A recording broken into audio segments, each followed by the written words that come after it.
sobre todos nós. O orgulho é essencialmente competitivo por natureza, colocando-nos em oposição à vontade de Deus. Ou seja, ter humildade é reconhecer todos esses elementos que a gente falou atrás. Reconhecer que perdi o controle, reconhecer que eu não tenho nada a oferecer agora, reconhecer que eu preciso de ajuda, reconhecer que tudo está fora de conta. O orgulho ele atrapalha no quê? O orgulho ele atrapalha nesse seguinte ponto de dizer que ainda não, eu ainda consigo.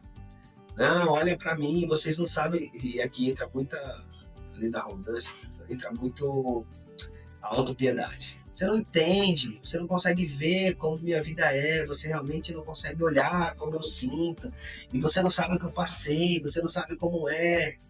Mas na verdade, isso é só o orgulho nos colocando em oposição à vontade de Deus. Então, quando colocamos nosso orgulho contra Deus, é no sentido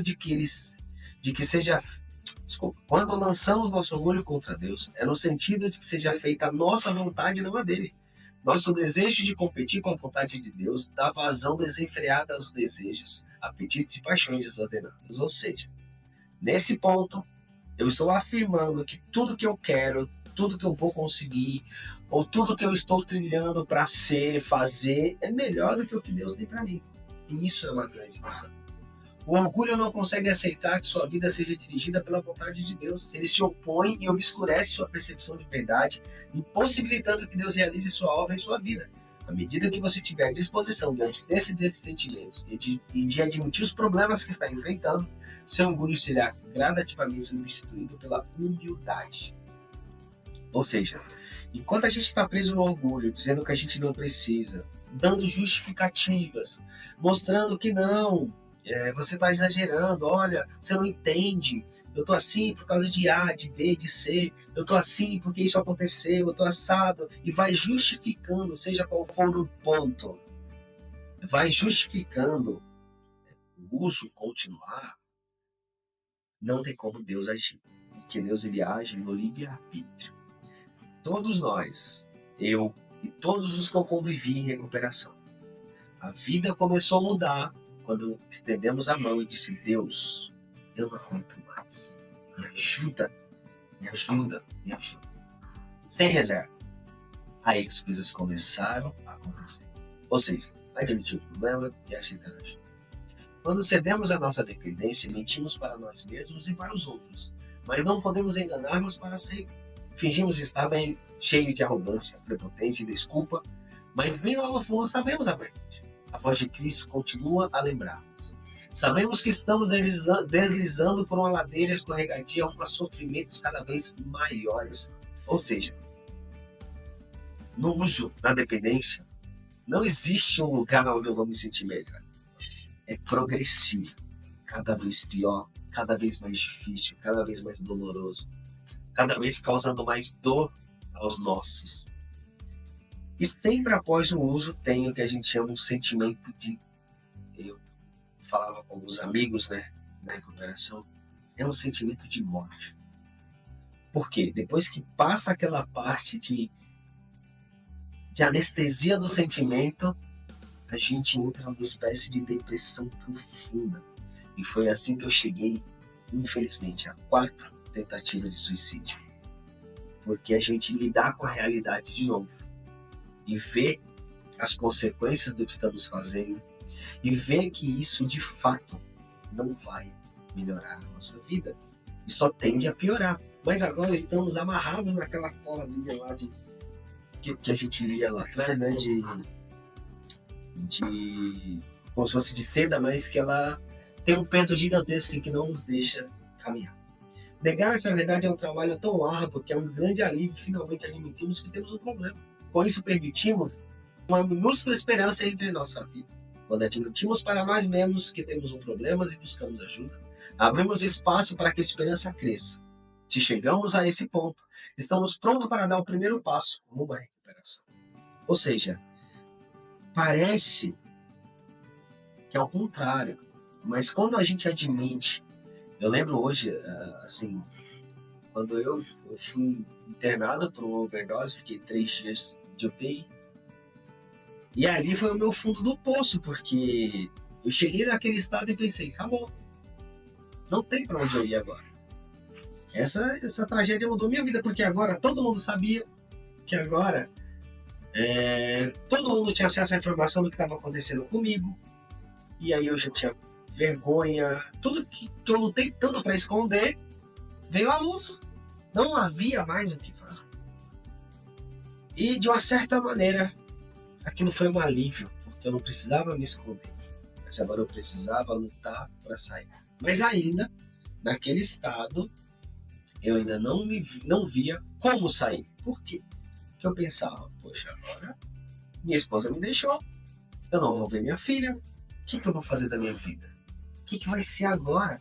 Mas Deus tinha um plano para mim.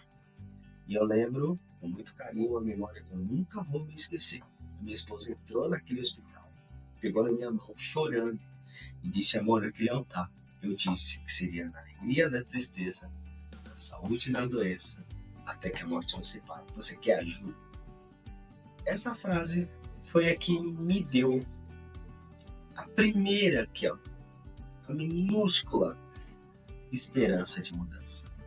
E aí eu pensei, não acabou. Consigo sair daqui. Eu consigo dar um passo. E detalhe, eu não tinha acesso a esse material que eu estou lendo com vocês, tá? Mas eu consigo ver, lendo o material, todos os passos que eu passei para dar esse primeiro passo. E aqui no final, quando lá na clínica, né? Eles trazem essa reflexão pra gente. Número 1. Em que área da sua vida foi mais afetada por seu vício? Familiar, social, emocional, espiritual e por quê? Bom, familiar é óbvio, porque eu já não conseguia produzir, já não conseguia dar atenção à família, já não saía, já não via os amigos, já não ia para a igreja, aqui no espiritual. No emocional eu estava totalmente desmotivado, desacreditado da vida, deprimido, querendo acabar com a minha vida.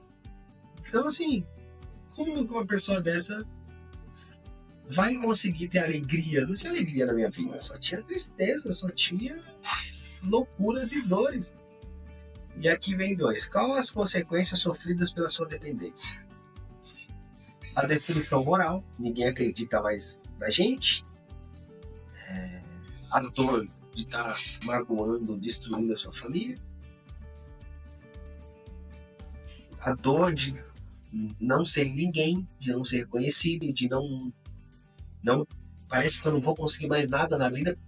Definitivamente é um ponto, as consequências aqui sofridas, parece que a vida acabou. Não tem sonhos, não tem realizações, não tem trabalho, nada, não tem alegrias aqui. Ou seja, é uma depressão profunda onde não vale a pena ser vivida nesse estado.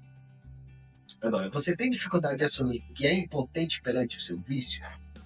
Bom, todo mundo, quando entra na casa ali de recuperação nesse primeiro momento, ainda tem muita dificuldade. Eu tinha muita dificuldade. Então eu conheci pessoas que diziam, não, tô aqui, mas quando eu sempre voltar a beber, tô aqui, mas eu vou fumar, eu tô aqui, vou parar de beber e fumar, mas eu vou naquele baile, eu vou encontrar aquelas pessoas ainda, porque são meus amigos. Então, essa dificuldade de assumir é que traz um perigo muito grande de voltar a se relacionar nos mesmos espaços. E na recuperação, ela tem uma máxima que realmente ajuda muito a gente. Evitar lugares, pessoas e situações. E se tem uma dificuldade de assumir, até hoje, eu vou brincar e não vou dar valor a lugares, pessoas e situações. Não dando valor a lugares, pessoas e situações, eu vou voltar para estaca zero. E isso é um risco de virar um ciclo sem fim. Porque quantos amigos eu conheci que vinham de 8, 10, 12, 15 internações e continuavam voltando. Então, quando eu assumir isso aqui, eu assumo também que eu tenho que tomar novas atitudes, eu assumo também que agora eu preciso ir para outros lugares, fazer novas amizades, criar novas situações. Isso mudou a minha vida. Então, em primeiro lugar, que eu fui foi para a casa de recuperação. Conheci novas pessoas, pessoas que estavam comprometidas com aquilo que eu buscava: sobriedade, estar bem, voltar para minha família, ser produtivo, fazer as coisas acontecerem. Então, aqui, admitir hoje ainda, além desse primeiro passo, me faz andar longe de pessoas, lugares, situações, me faz repensar no que, poxa, se eu fizer isso, se eu tomar essa atitude, eu estou ajudando a minha recuperação ou eu estou voltando num processo de recaída? Então isso me ajuda muito. Até hoje, o primeiro passo ele me ajuda muito, porque olhar para as coisas que eu não tive controle, olhar para o estado em que cheguei, me faz perceber aonde eu não quero mais voltar. E saber o que não quer já é um grande passo. E qual acontecimento fez com que você viesse buscar ajuda? Por quê? Bom, já falei até lá atrás, eu tive uma overdose, fui internado, fiquei 3 dias na UTI, e todo esse acontecimento que eu contei, tá? Então aqui tentei focar em mim o máximo que eu pude. Se vocês tiverem alguma dúvida, deixa aqui no comentário para mim, terei o prazer de responder. Mas é assim que acontece dentro da casa de recuperação, os primeiros passos, né? Como a gente começa a andar, como a gente começa a entender, como a gente começa a realmente tomar a consciência de que, de fato, eu preciso mudar, porque se eu não mudar, é uma doença progressiva, incurável, fatal. Se eu não mudar, eu não mudo a minha vida, eu não mudo a minha família. E uma coisa que eu aprendi aqui, quando eu mudo, as coisas mudam ao meu redor. Então, esse é o primeiro passo. Foi bem resumido. Se alguém tiver alguma dúvida aí, quiser fazer algumas perguntas aqui, fiquem à vontade, porque o intuito disso aqui é devolver a vocês aquilo que eu ganhei de graça, tá? Que é a minha vida de volta, que é a minha família de volta, que é as coisas que hoje eu faço, porque com a graça de Deus e a ajuda de muitos amigos e irmãos, hoje eu tô aqui. Então, obrigado, valeu, até o próximo vídeo.